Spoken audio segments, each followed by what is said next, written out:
It's super healthy because everybody, 215 people are taking part in this exhibit. 250 times the amount of time it took to make the painting is, I don't know, thousands of hours of happiness, of creativity. So that is, I think, the best you can do. My name is Hester Koeken. I am the curator of this exhibit, and this is my last Howland Open. While the first thing I did with the Art Center was participate in a Howland Open exhibition some decades ago. I won't go into that.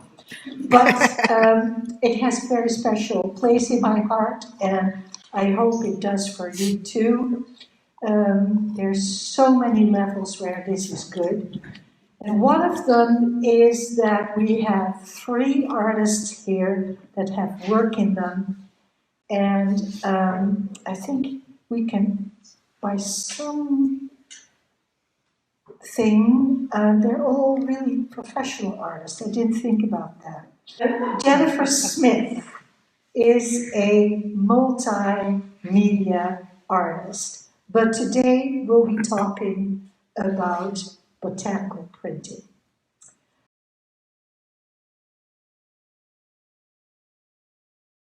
Rick Cronk in the middle is a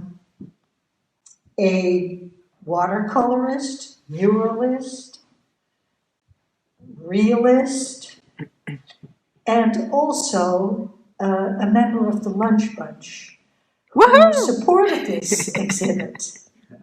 Coincidence? No. Because I wanted to make sure that you see who actively supports this show.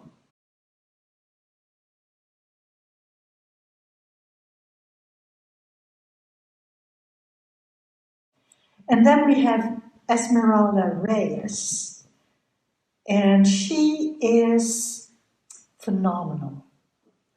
I just heard her age, and I'm not going to repeat it, but I was flabbergasted.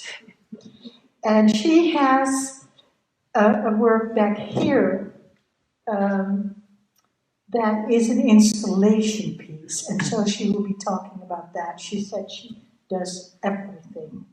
But anyway, I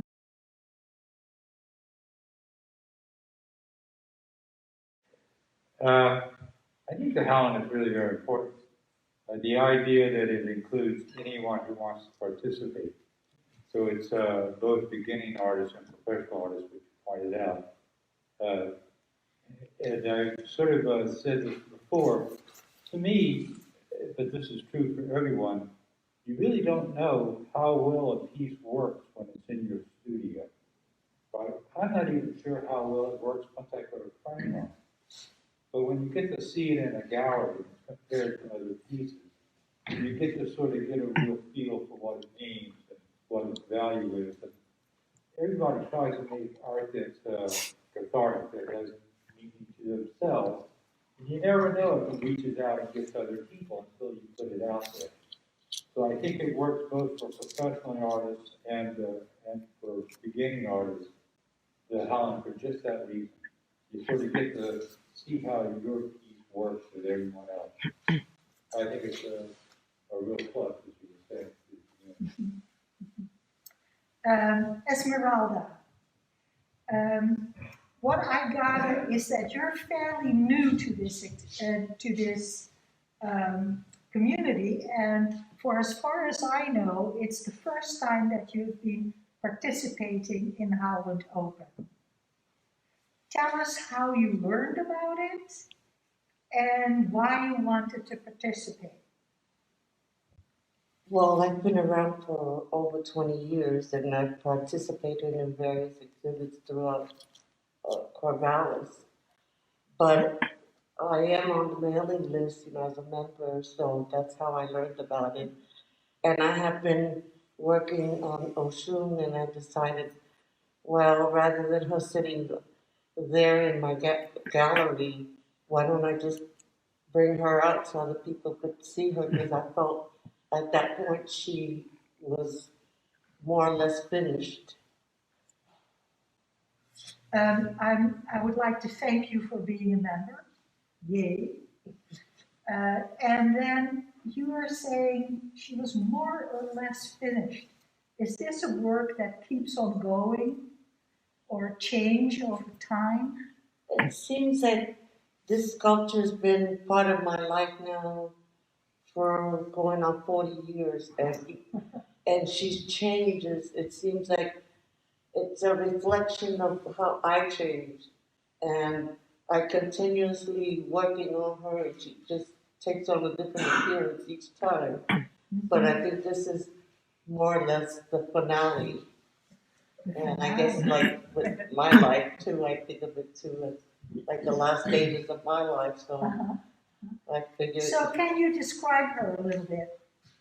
Well, she was born out of a lump of clay and eventually fired, and then she, I painted her through the years in the 80s, and then the 90s I added, embellishments, and finally this year it's like I was obsessed with her, and we did her crown and did all of this velvet, like spent a fortune of fabric, and it took a lot of the skills that when I look back on, I learned through as a child. Sewing was part of my culture growing up in New York. Usually Puerto Rican women would sewing, crocheting, and stuff like that, very heavy with the hands. So all of these things that I learned through life, thanks to my mother, I was able to utilize and make her look that way. But because she represents a deity of the goddess of fertility, I felt that I had to overemphasize, you know, the eyelashes, because I wanted her to be more of a woman, because it represented fertility woman to me. Okay. Basically, that's it. So you're using a lot of different materials, which brings me to Jennifer, who is a sort of mastery of different materials, which we won't go too deep into. But a lot of it is fiber. So tell us a little bit about what you've done for this exhibit. And Jennifer's piece is the vertical hanging in the floral wall, while Rips is the watercolor smack in the middle of the wall of the steps. So now you know where everything is, right? No? You're not seeing Rips? Okay. Okay. Jennifer, what did you do for this exhibit? Well, the beginning of it is just gathering leaves as I'm hiking and collecting them different times of the year, in the fall. So we would have to say, for the people that are not here, it's a botanical printing. Right. That is the technique. Okay, Right. there you go. And so that process starts with the gathering, and then it continues with the search for fabric. I mostly use wool and sometimes silk or linen. And then I cook it for hours. I wrap it, I roll it on a cylinder, and then I cook it for hours and unwrap it. And then the pigments from the leaves, if I'm lucky, will transfer onto the fabric. And so it's Yeah, always so a surprise. here's a question. Yes. Okay, I want to learn more. Fascinating, beautiful. So you cook both the fabric and the botanical Yes. pieces together. Yeah. And you cook them with steam or?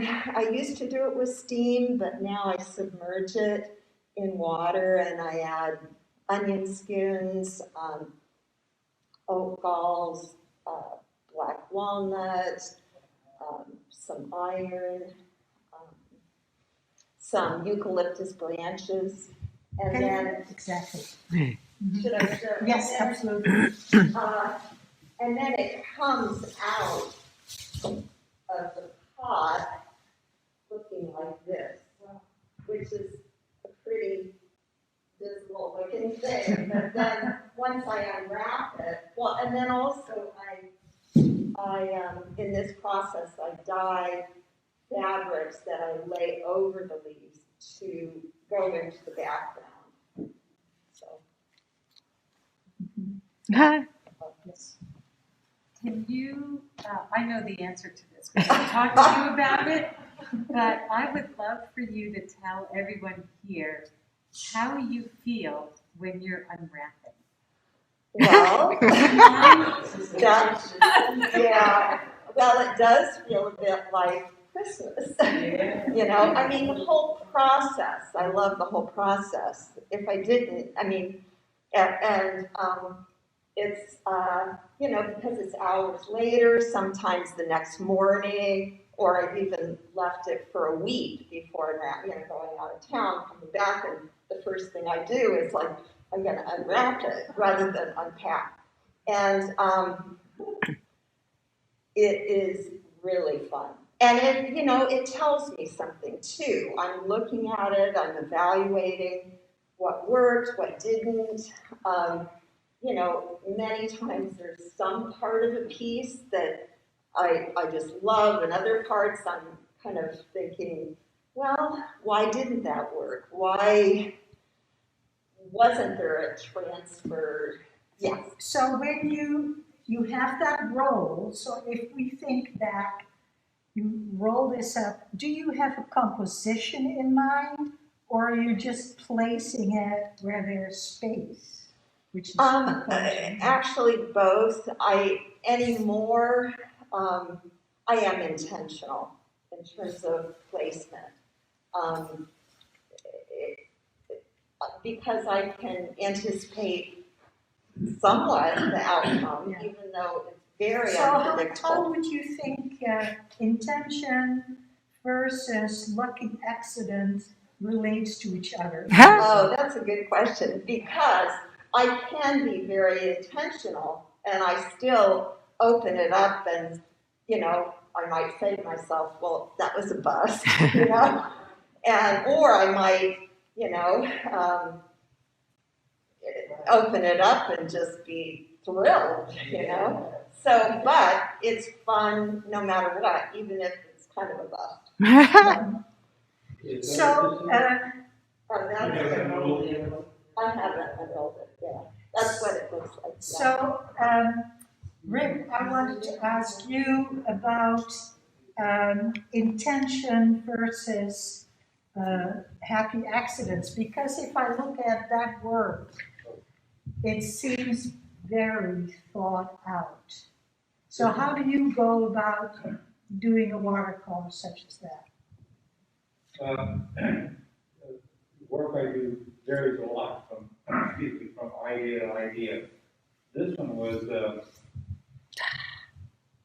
one of the series of images that were more or less similar. And the Rip, sorry, if you can hold it up, because they're not going to be able to hear it.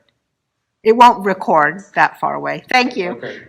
So the majority of my time is spent being a mural painter, and I was making drawings for murals, for ideas for murals.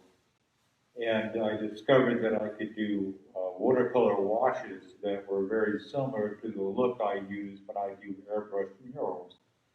So that was sort of the lead-in for this group of pictures. And they started out as being a parody of a Van Gogh painting called Starry Night, because I have a mural of that subject in Venice Beach. And it gets trashed all the time. I go down and repair it all the time. And each time I do it evolves. So it was evolving to what this is, although it's a different format, of the last one I put up. And then I painted another couple of dozen watercolors, and one of them was this one. So it's really a parody of Van Gogh's Starry Night. And it's, unfortunately, with watercolor, you get some chance of you let the watercolor do its thing, and so you have that sense of mystery as you were speaking of with watercolor, but that's not what I'm doing here. Everything here is sort of very exacting, and watercolor is not very forgiving. So, you know, I sort of figure out every little line on these before I ever put paint to them. Yeah, so what is your biggest challenge in such a thing? Doing these. Yeah, Not really. It's just, most of the biggest challenge is how long it takes to do them. They're like, you know, 50-hour projects, so they're very tedious. and I was a guide in a Botanical Museum, and I had to talk about the night watch. And the most asked question was, how long did it take you? I don't know actually, but this took you 60 hours? You know, I don't really, it took 2 weeks, and I don't really keep count of exact hours, but it's up there. Yeah. So Esmeralda, when we're talking about, and be sure to talk into the microphone, your work took how many years? Because you said it kept It evolved, changing. it keeps evolving, So like his. is it ever, It just evolves into something else. do you feel that, that you're going for something that can be finished? Or do you want it to evolve, and how? Well, Or why? I think it might have a little bit more involvement because it has a partner, which I'm finishing up, which in the African Nigerian tradition, this particular male god, the god of thunder, has these various wives, and she's one of them. And each wife represents the domain of the environment, the river, everything, where she, the goddess of fertility, everything that grows. But then he has other wives in this particular religion that have a domain over fire and stuff like that. Are you planning to have that whole family Yeah. together at some point? Well, no, I'm just attached to this particular wife. So Okay. somehow she has a lot of the qualities that I feel represent me. You mentioned that you do everything, all kinds of different techniques. What is another technique then I would call this installation art that you have been using over the years? Well, I started out primarily as a portrait artist, so I have several portraits of different models through the years. And of course, I have a Bachelor of Fine Arts, so I studied everything at JMU. So I have a variety, but I've been basically concentrating on the 2 sculptures, and then I've been revisiting some of my old paintings. And I'm figuring since I'm nearing 80, I wanted some of the models that I painted, I wanted to leave something for them. Like for instance, I have 2 nieces that I use as models. I did a series called The Evolution of Woman, starting from infants to elderly, they're all paintings. portraits. So the two of my nieces I used as models. I decided that I was going to paint on either corner the mother and the father looking down at the infant. And basically, that's the two paintings that I'm working on now. So portraiture is an Yeah, important that's how I part in started your- out with Yeah, that. I love painting because I love the masters. Always loved oil, the way you can move it Okay. around and blend it. And Yeah. it just flows. so Rip, what attracted you to being a muralist? Oh, No, this is my question to Rip. oh. Because I do have a mural that Oh! I had in Puerto Rico and in New York. Wow. I'm sorry, what did you What attracted you to making murals? Because now I'm feeling this is a mini mural. It is kind of, yeah. They behind the wall off of that. Yeah, so I briefly got out of graduate school. I was living in Hawaii, trying to figure out what I wanted to do with myself as an artist. And the opportunity came up to put up a mural, and it hit right off. One, I didn't have to deal with galleries, no offense. Deal with building under a wall, and if there was, we come to an agreement, there you go, I could put something up. And this was right into modernism, so everybody was going, oh, there's no more content in art. Well, for me, there was a lot of content in art.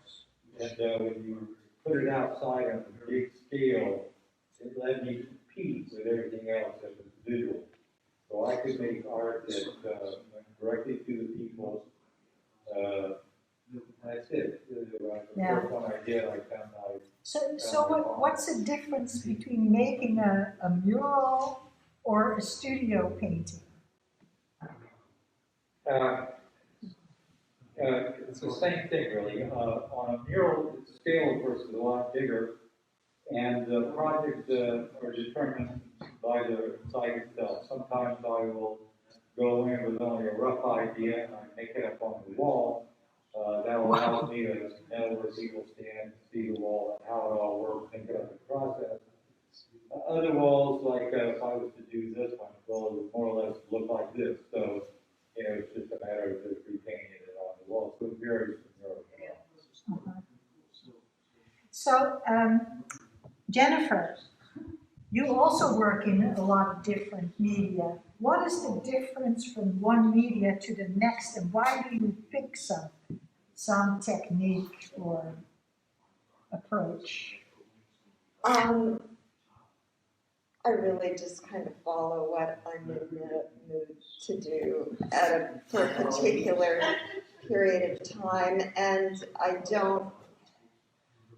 have given myself permission to jump from one medium to another. So I might for a number of years work in metal, and then I'll do a number of years doing glass mosaic, then working in fabric. And then I find that if I look across and see it in those different mediums, there is a thread of continuity of what I'm attracted to, and what it's a lot of times plants, my colors that I gravitate towards, the textures. So I'm sort of wondering what your studio storage looks like.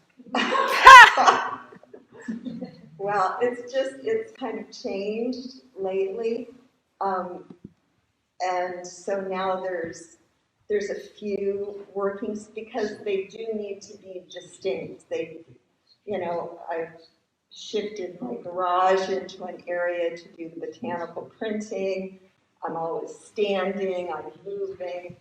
Then there's a space where I'm sewing, and the fabrics are all up there. It's also where I will do yoga.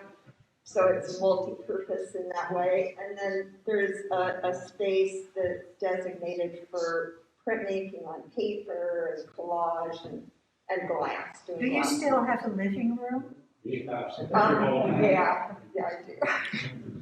Esmeralda, do you work in a designated space or? Yes, I have a two-car garage that I converted into a gallery, and I have two work areas, and I had, like, Oshun was on one space, so I just worked on her Tell the primarily. audience where your gallery Okay. is. Can we visit? Well, it doesn't really have ventilation, so I haven't been able to look till the cold gets away, but you can visit once spring comes in. Okay. Yeah, I have my easel set up and another long work tables, and I have all my paint. Let us know, set because up in my paper. I have to. the Art Center Rules will of tell frames. people where to go. Frames. Yeah. Frames and mats. So quite a bit of stuff. So Rick, back to you. And so for murals, you don't need a studio because you're working out there. Do you have a designated spot or is it the kitchen table? I pretty much have taken over the entire house, which will make you.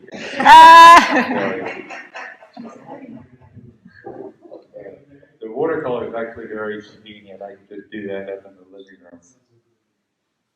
It's kind of large, so it would take up space, but you know, you're Yeah, alright. it's not a toxic smell.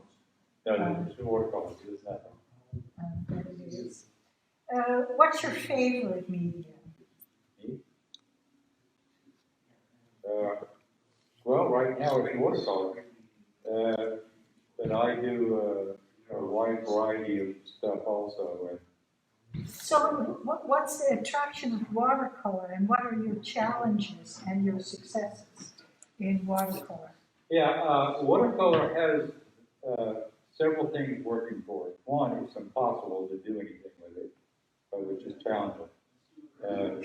Two is you have there's no real binder, so there's nothing to sort of muck up the color.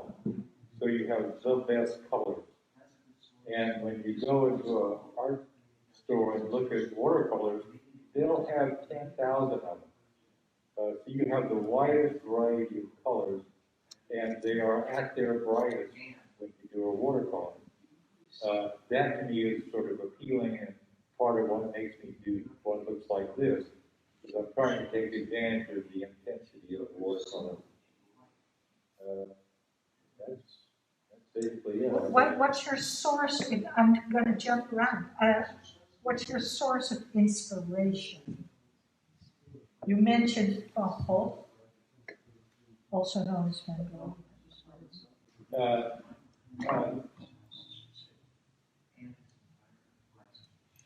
You know, my source of inspiration is I can't help myself.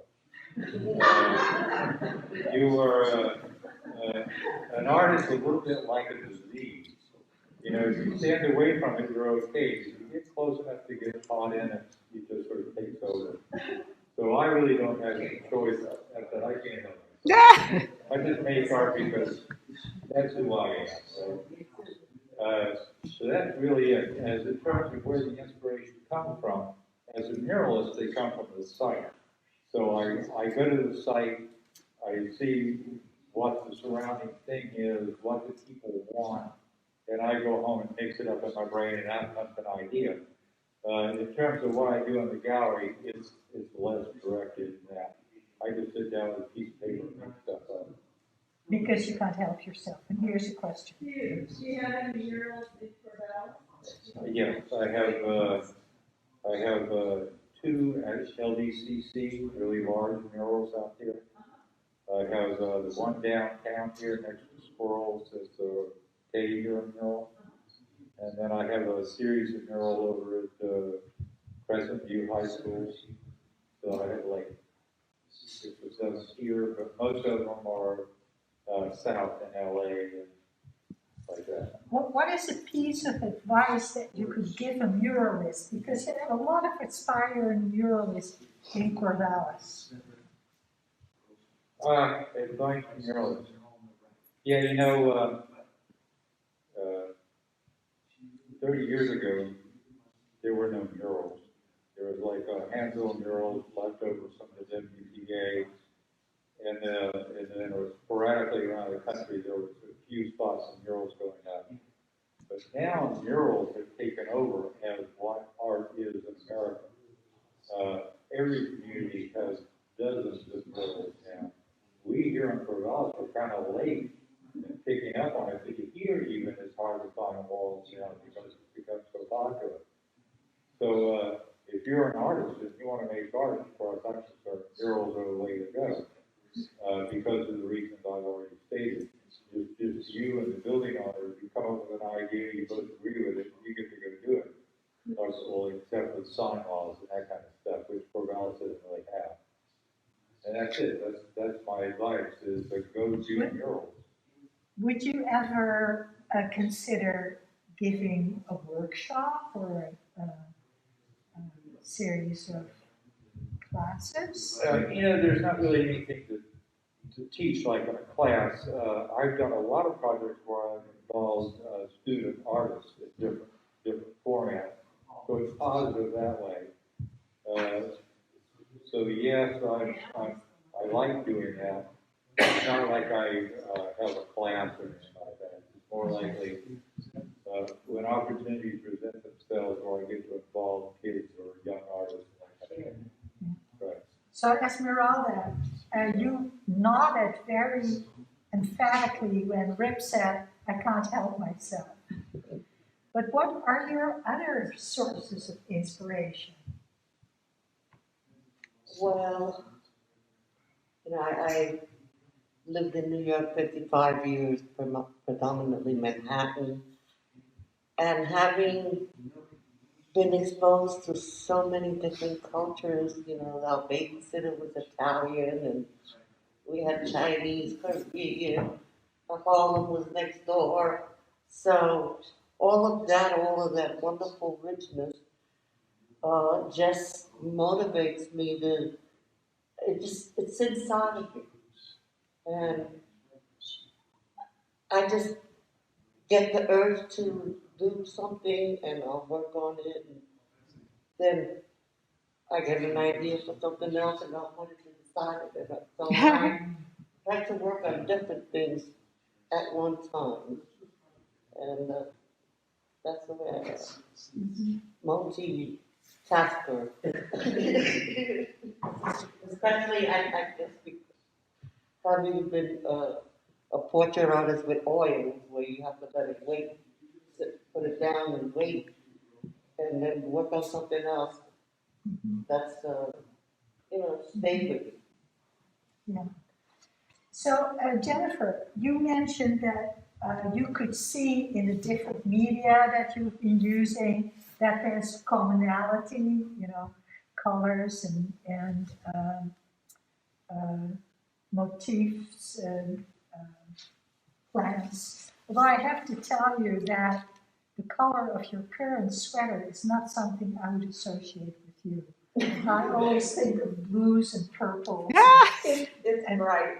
I did force myself to wear it. My friends will say that I just wear black, white, and gray. And so it's like, today's the day. You can wear it. Oh, okay. Oh, yeah, it is. Huh. Yeah, I love a watery effect for a background. So sometimes it pops a little bit more than, maybe I might be comfortable wearing, but I might feel like if it's on a wall, it works for me. So. Yeah. Do you make things that can be worn or used? You mentioned sewing, or is it stuff that goes on the wall? I'm not crazy about making things that are to wear. It's just, there's so many, it's more wall hangings. It's challenging to do a garment. It's really challenging. I was going to ask you about your biggest challenge. it's fun. It's a fun challenge, but you know, it's folding. It's get it. Where I've done it, where okay, the whole thing works, but this area really doesn't work. And it's a garment, and so you're stuck with the whole thing. Where if it's a wall hang, I can cut and piece, and I've done a lot of pillows. But wall hangs are my preference, and pillows too. Yeah. Yes, move them around. Go bigger, smaller, long. Yes. Yeah. So you said the clothing is challenging, but what would be challenging specifically for the technique that you're working in now? Well, within this last year, a few challenges that I had were like, for example, someone wanted me to do a piece using leaves from Maine that were 30 years old that they had pressed and saved, and he was giving it to his wife for her 50th anniversary. And I thought, okay, the odds are not good here in terms of there still being pigment that will transfer and so on. And so I worked on a larger wall hang for him that, I incorporated leaves from Otter Rock where he lived and other leaves where he had lived in California with the hope that it would work as a whole, but if I just used those leaves from 30 years ago, it wouldn't have worked. And so things like that. Someone else had an army blanket that was their dad's during the war and wanted 2 wall hangings that only used plants from their property. And so, it's a fun challenge, but there is no guarantee, and there's no guarantee anyway, of how it's going to turn out. But So having to use materials that are irreplaceable is a kind of scary. Right. Well, you mean irreplaceable in terms So of army blankets that your dad Oh, made, yeah. if you muck I that felt up. a little, I felt a little bit of pressure, but Yeah. because I'm cutting out something that it's meaningful to them, and I'm wanting to do it. It's a challenge for me, and I needed to, even before doing those pieces, I needed to do tests of their leaves to even see which ones are even going to do anything, and then looking at those tests, then even then when I did pieces for them, it didn't replicate what happened in my tests. So it did something different. So yeah. How important is it to get challenges like that? I like it. Yeah. I mean, I intentionally this last 2 years during COVID, I just dove into every day challenging myself in a different way in terms of botanical printmaking, and then evaluating, and then the next day trying something different. And so I do like that. It's it's a little bit different if you're doing a commission piece and there's that challenge, and it's a commission piece. Yeah. I wanted to ask Rick about that. You said you have no challenges, but you would be working with commissions. And how do you work with somebody who says, I want a mural on my building? How does that process work? Yeah, well, that's really where the challenge is. Matching an idea to a location. And, when the opportunities present themselves, I'll get it 75% of the time. I won't always get it. But once we are together on what I'm going to do, it's a challenge because, it's going to take 4 months to do this great big wall or something. But the artistic challenge happens really in the making up of the idea before the project starts. Have you ever had to make a mural after you realized that the person who commissioned it,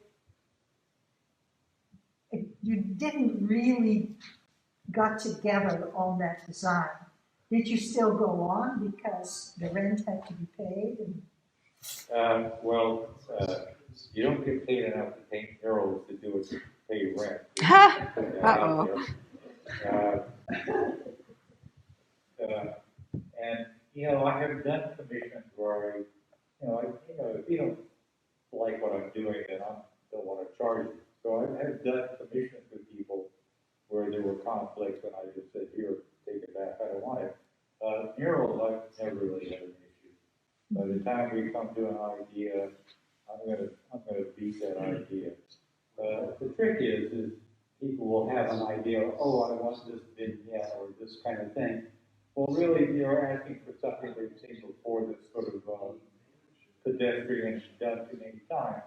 So what the challenge is for me is to take what they're seeing and turn it into something that I'm willing to put my name on. It's fresh and Something that's fresh and different. yeah. And people can appreciate it. I like how you say where I'm willing to put my name on. That's a very good standard of quality where I want to put my name on. Esmeralda, have you worked for commissions, or have you always been able to work for yourself? Well, I did do a few commissions. A friend of mine had a dream, and she couldn't get it out of her head, of this St. James, cousin of Jesus Christ, coming towards her on a white horse, leaning over with a globe in his hair, extending out. So I had to learn the horse anatomy, and then I got the male anatomy of the horse, but I couldn't find the face. And finally, out of coincidence, I found this Israeli, and his Uri Geller, and he had the perfect face, so I copied his face onto the painting. And of course, it was a big painting. And my friend loved it and grabbed it and took it home. I never saw it again. So that was a good experience for you. Hunting for that face was everywhere. I was looking at everybody since I lived in Manhattan. Every male face, just trying to find that face. And by accident, that's how he was so pretty. I had to put him. And he's So- the level, remember Origella? Yeah. We won't go into that. What gets you in the studio in the morning? Well, lately with all this rain and humidity and, I've been having issues with body aches, but I've been working in the house more. I've been working on a drawing. And what makes you, you get up, you get your cup of tea or coffee, you have some breakfast, you brush your teeth. Now what? Are you going to go or get to the studio always? Or do you have to talk to yourself and say, Esmeralda, get yourself to the studio? The thing is that I always have something pending. So today I gotta finish this. I gotta work on this. I gotta work on that. So do you consciously plan that ahead for a couple of weeks or so? No. Every day I just get up and I'm glad to be up. Going on 80. I appreciate life. True. I did That's work. true. That's Lived in true. New York 55 years and worked 35 years. So. Well, I think. Took a toll in New York City. Before the snow and ice and falls and, Yeah, this is much better, isn't it? oh, I love Corvallis. And so, Rick, what gets you in the studio in the morning? Coffee.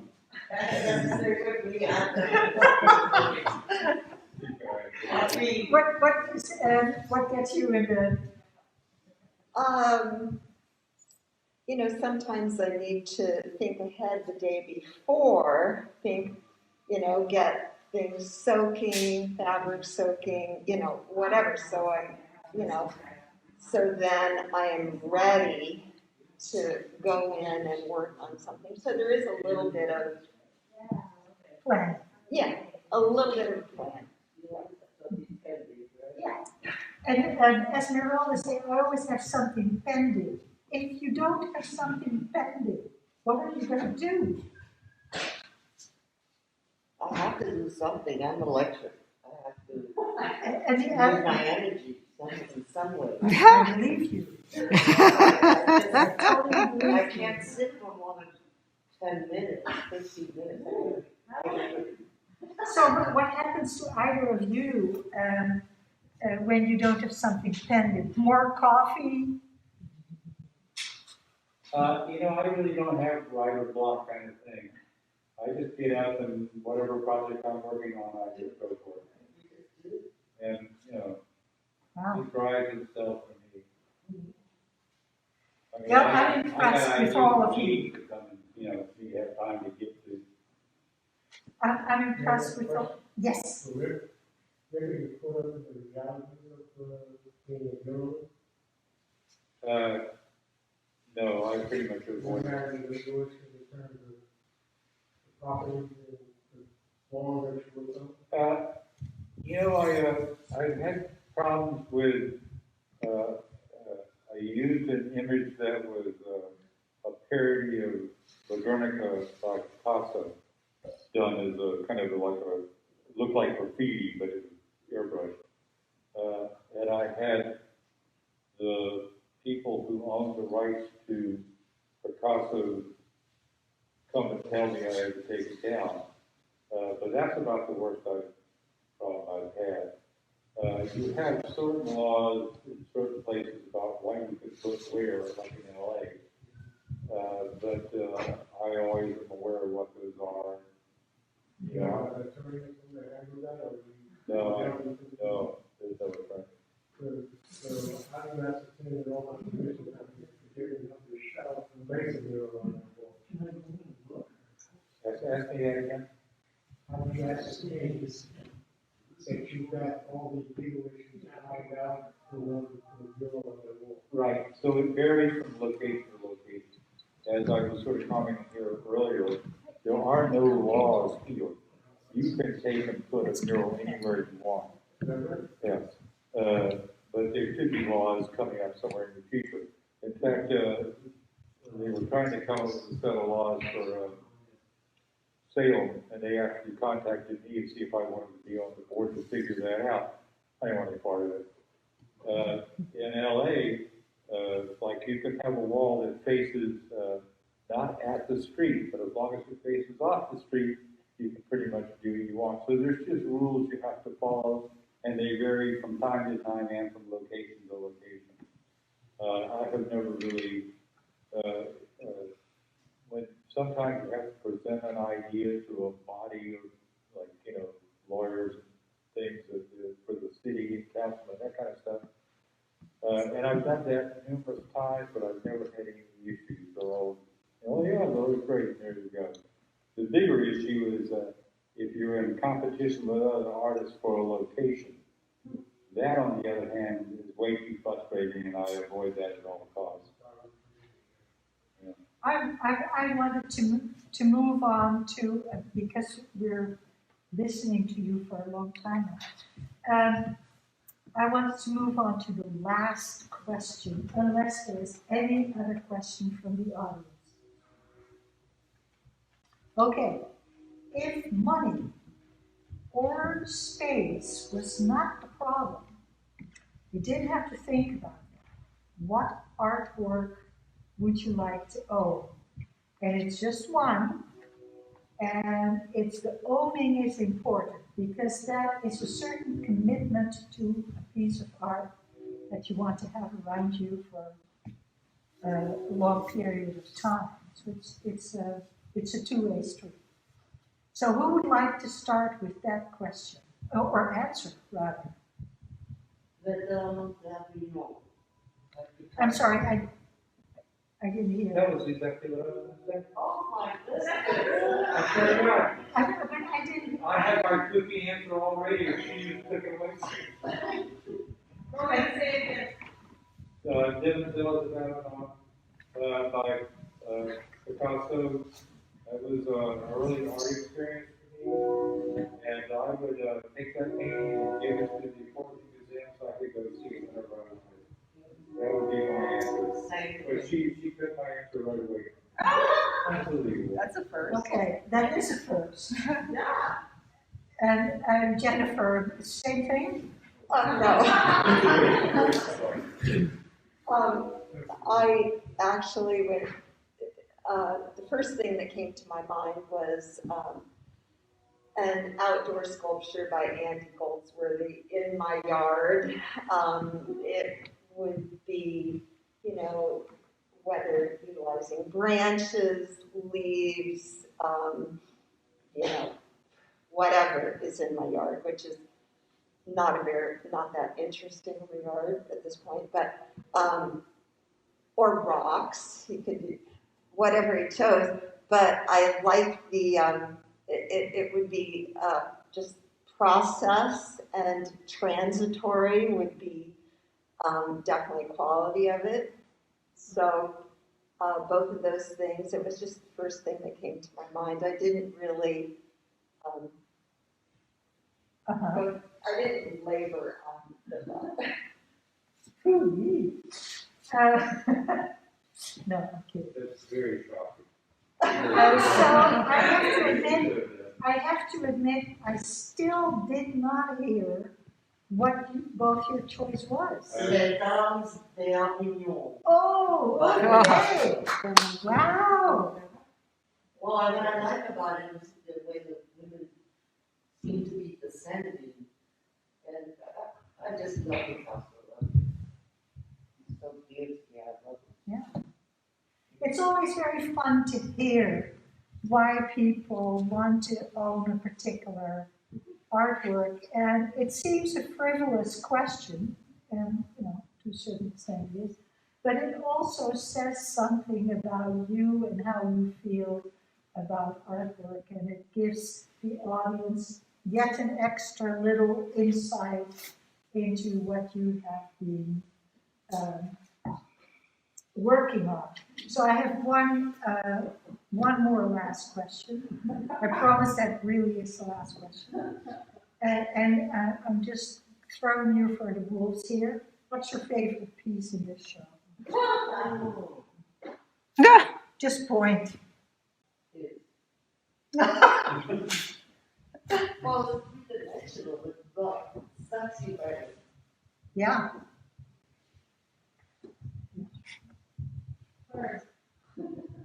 I would really want to have some time to do a thorough look. I did kind of when I was dropping off a piece, and then also one thing that did really draw me was this gray and black and white one here, and the texture on it is really interesting, and it really does draw me in to look at it closely because of texture. It And makes total sense for people who know your work that you like that. Yeah. So Rick, you have a favorite piece? I haven't really looked at the show yet. I just came in, glanced at it. I haven't picked one out.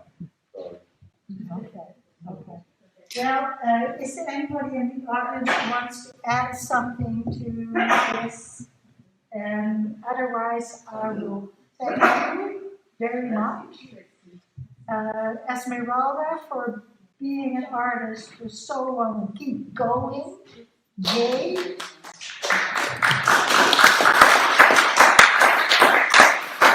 Jennifer, for always finding a new medium to play with.